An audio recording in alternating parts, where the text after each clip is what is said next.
Christy Halbert.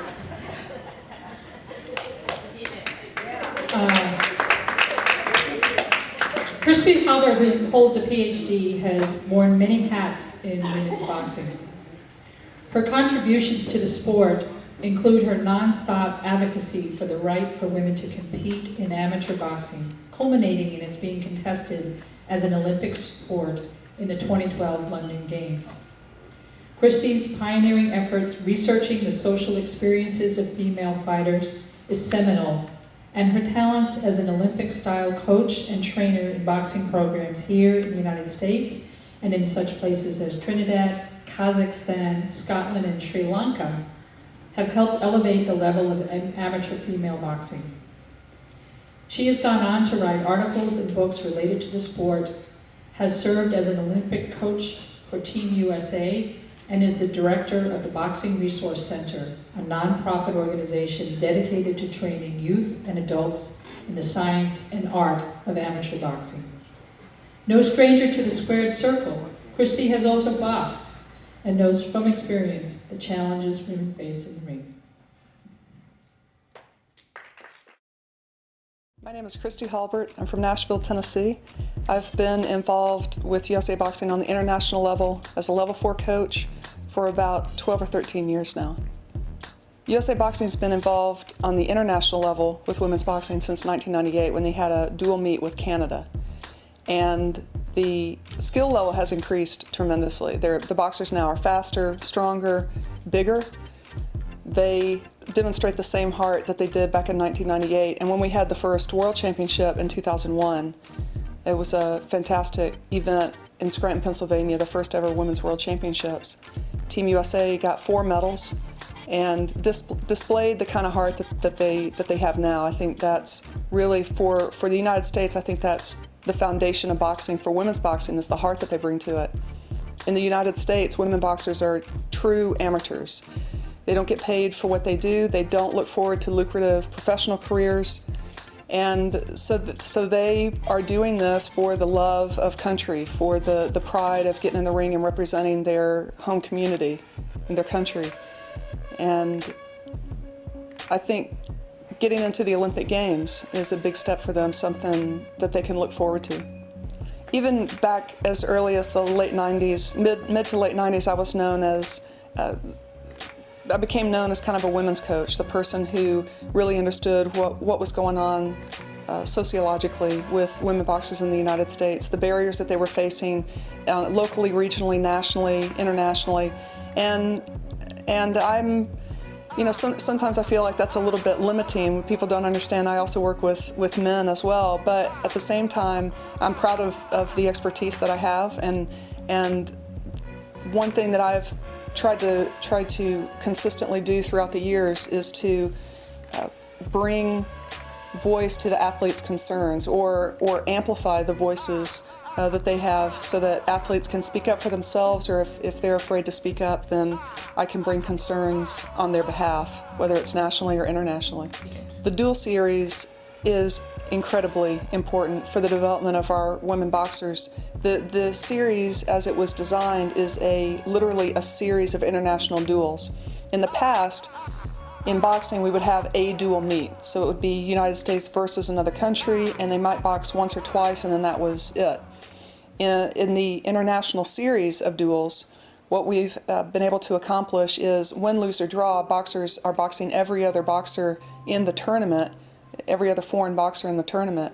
And so they're able to walk away from this tournament with the experience of what would generally take 2, sometimes even 3 tournaments to get that kind of experience. So win or lose, they continue to box the foreign opponents that we're putting in front of them. It's an incredible experience for them. You just can't be successful on the international level without international experience, and that's the main benefit of the round robin. The first year was last year, 2010, and we brought the tournament to Oxnard because Oxnard is such a great host. They put on a world-class event, and so the foreign teams are treated well, but we also showcase boxing. The IOC Executive Committee voted to lift its ban on women in boxing in 2009, and so boxing became the last sport to actually have women athletes in the summer games. So that was a big deal and extremely important for the development of women's boxing worldwide, because being in the Olympic Games gives legitimacy to women boxers. And so for boxing, the Olympics is the world's largest stage. It's the most important event in boxing. And so it's been long overdue. Women and men were in the 1904 Olympics in St. Louis. It was just a demonstration or a display event. And they took men's boxing from then on, but women boxers, I guess you could say they've been training for about 108 years for this opportunity. There's no other sport like boxing. There are a lot of tough sports out there, but really there's nothing like boxing. It requires a very high skill set, a tremendous amount of courage just to climb through the ropes to meet another opponent that is equally matched. And the boxers, they literally put their heart and soul into training for boxing.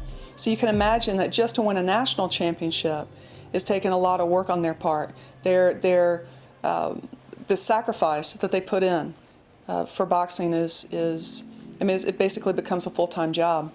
And so for them to not only win a national championship, but then win the trials and get to be the representative for Team USA, to go to the qualifying event and then qualify for the Olympics and get to go to the Olympics.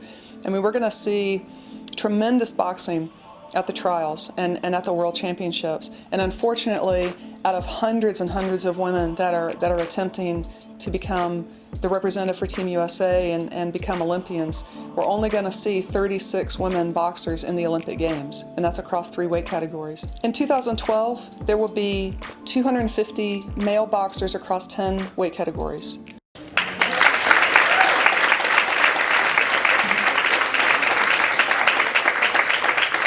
Ladies and gentlemen, please welcome 2014 International Women's Boxing Hall of Fame inductee, Christy Halbert. Yeah.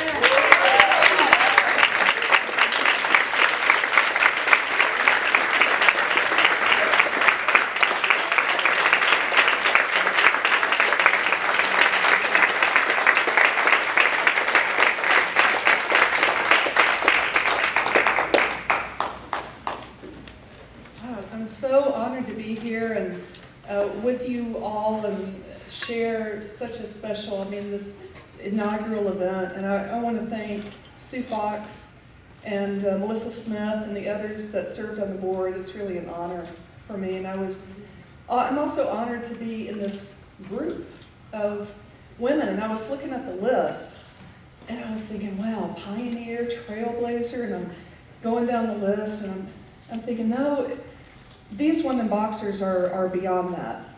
I was thinking, what's the best descriptor for these women? And I kind of hesitate to use the word because my parents are here. But I was looking at the list and I was thinking, badass, badass, badass.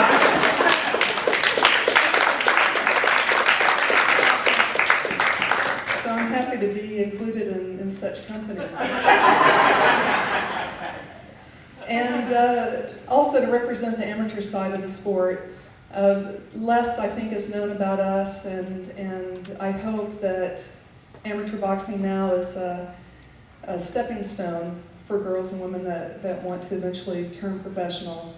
And then ultimately, I hope it becomes a huge stepping stone, just like it's been for male boxers. And I was looking at that list of accomplished women professional boxers, and I think almost all got into the sport without any amateur experience. And then I was thinking about today's top women boxers, and I was thinking in particular about Clarissa Shields, because Clarissa was mentioned previously, and in the Olympics she had just turned 17. She was barely eligible for the Olympic Games. And what's really interesting about Clarissa, besides the fact that she won a gold medal for us, is that Clarissa was born at a time when she never knew she couldn't box. And it's because of the work, the pioneering spirit, the tenacity that people like Sue Fox demonstrate on a daily basis, that women are able now to box as amateur boxers and professionals.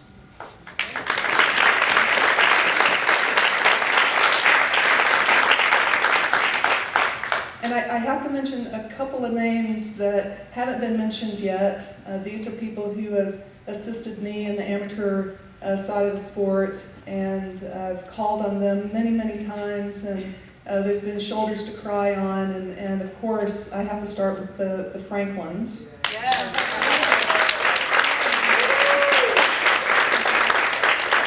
Kevin Franklin has been an AIBA referee judge for a long time, and I've roped him into many women's tournaments, and we even went abroad, a kind of spur of the moment kind of thing. We went to Turkey with the group. And then Kavina, of course, you always know Kavina because she's got such fantastic posture in the ring. But anyway, the entire family, thank you for the work that you do in amateur boxing.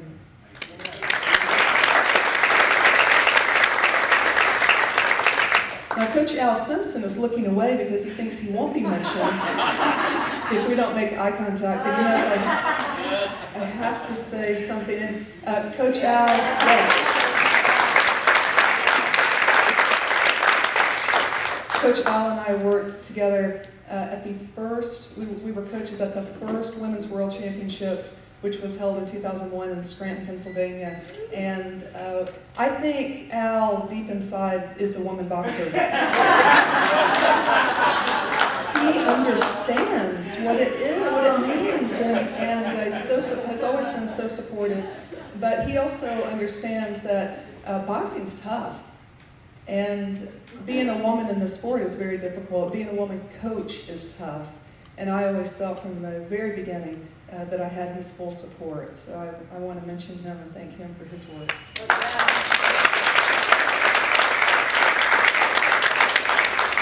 And then I'll just mention one more, because I don't want to take up too much time. But Martha Dobson, I don't know if you all are aware of Dr. Dodson's work as a ringside physician. And she has been the official ringside physician for the Women's National Golden Gloves for more than 10 years.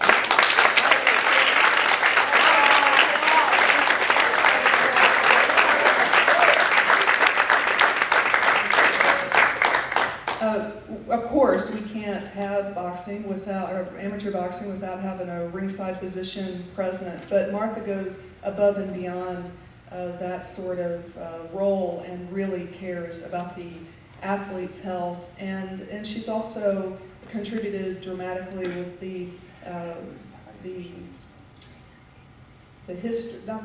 future of women's boxing. At USA Boxing has always been one of the people who pushes the envelope and always has great ideas, and I just really have appreciated her work over the years.